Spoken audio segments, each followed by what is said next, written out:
Custom-made jewelry with Joseph Sorrentino. Can you show us an example of a custom-made design? This is Ray, and he's on our videos on this website.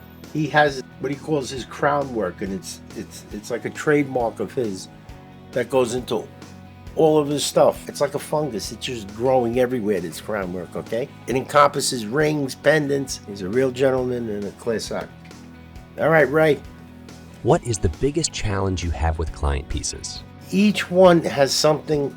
They give you something, but they foresee something different in their mind. Recently I had a customer talking about a hard edge, and I was trying to explain to them, just in finishing the piece, it's going to soften up. So I have to think 2 or 3 steps down the road for them, not all the customers, and then some of them are already there and they know, oh, we can do this. So it's knowing what the customer already understands about jewelry. It could be difficult trying to interpret what they have in their mind. Did a customer send us that model? Yes, a customer.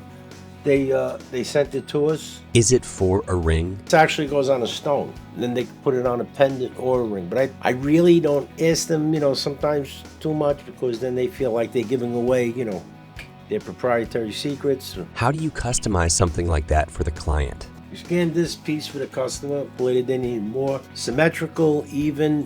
They prefer the sprue over here as compared to the first one. So this is just a simple star, but want to make it symmetrical. That's pretty simplistic and self-explanatory. Now for a serious question. If you could print one food, what would it be? It would be veal. Nature-fed. Milk veal.